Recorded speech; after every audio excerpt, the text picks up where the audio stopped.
Hi, this is Elliot Allen with Criterion Planners of Portland, Oregon.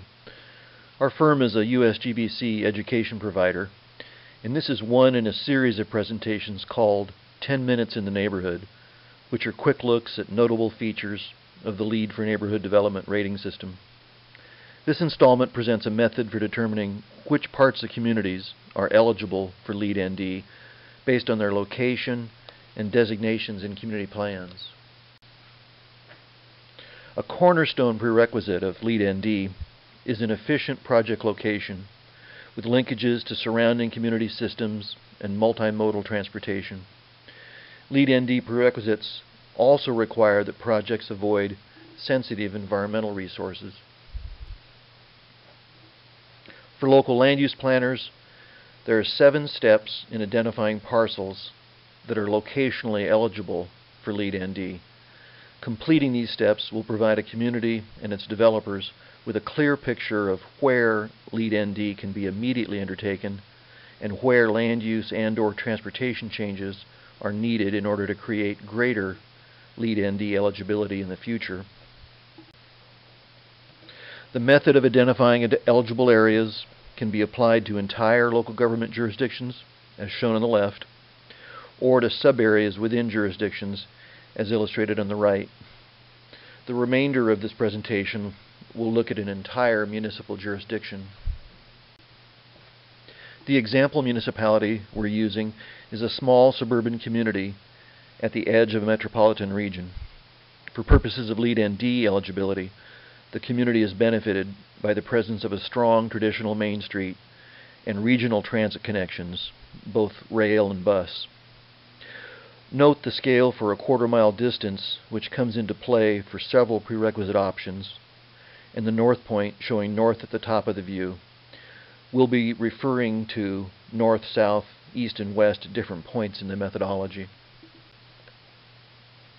The first step in LEED ND green zoning is defining the area's water and wastewater service boundaries. All LEED ND projects must be located within publicly operated water and wastewater service areas, which ensures maximum efficiency from community investments in infrastructure.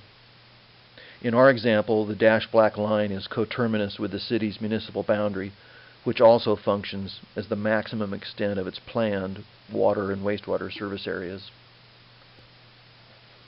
Next, all vacant parcels are inventoried within the water-wastewater boundary. In this example, the community has 44 vacant parcels totaling approximately 1,400 acres. Additionally, any parcels suitable for redevelopment are identified. These can be parcels that are already officially designated for redevelopment or properties where land value exceeds structure value. For illustrative purposes, we've selected 4 parcels to be redevelopable.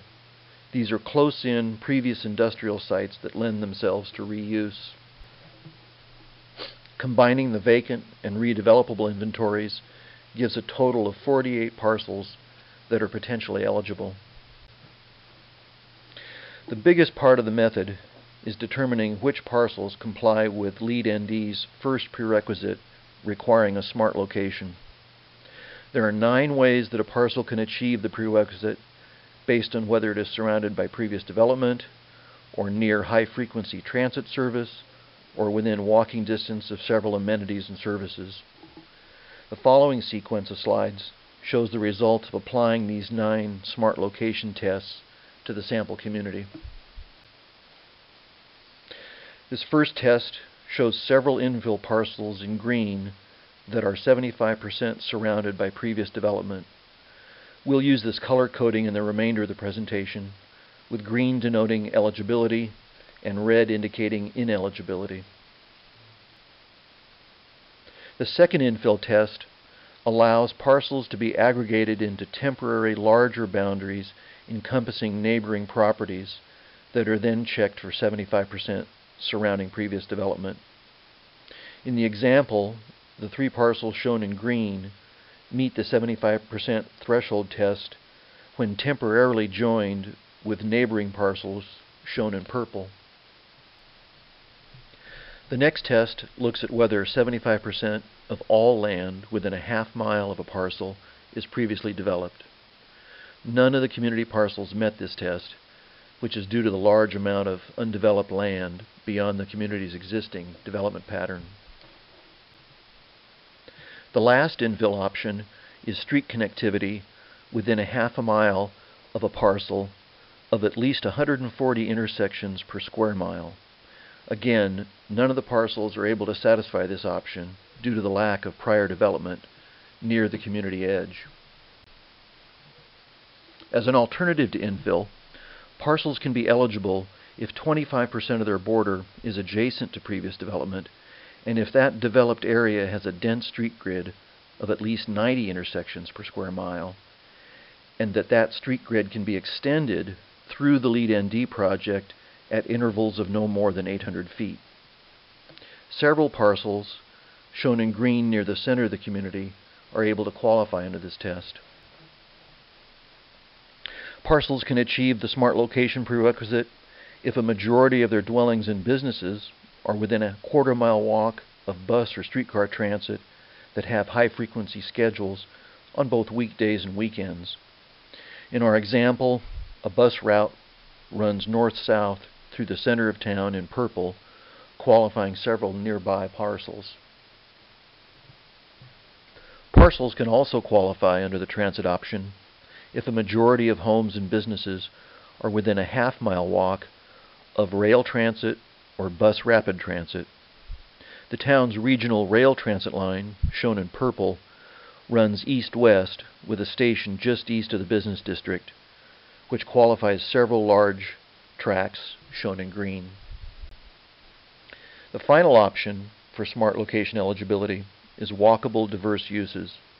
A parcel qualifies if its boundary is within a quarter-mile walk of at least 5 diverse uses from a list of 17 in the rating system. Our example community has several parcels in its northwest quadrant that qualify because of diverse uses along the north-south Main Street.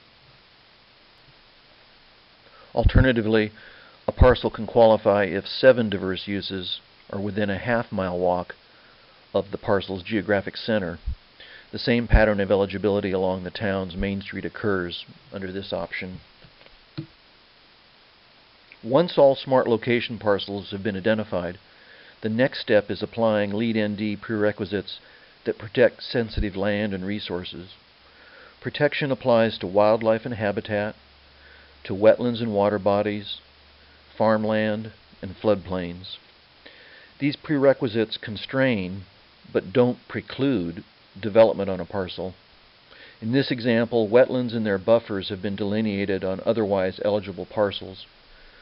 Project site design at these locations will need to avoid and/or mitigate impacts to wetlands in order to proceed through the remainder of the rating system. The method's result is an inventory of unconstrained eligible parcels, as shown here in green, and an inventory of constrained but still eligible parcels, in this case using the wetlands example. Together, the unconstrained and constrained parcels become part of a green overlay zone that's divided into priority groups. The first are those parcels that are ready to go as is. The second are those that need minor changes such as density. And the third may require substantial changes in the next community plan or zoning ordinance update. Once the parcels have been prioritized, local planners can take these near-term actions to support LEED ND project development and certification submissions. At the same time, planners can begin to grow the supply of eligible areas with strategic land use and transportation changes that are put in place over time. For more information about this topic, or LEED ND generally, please feel free to email me at elliott@crit.com or visit Criterion's website at crit.com, and be sure to take advantage of the resources on USGBC's website for LEED ND. Thanks for watching.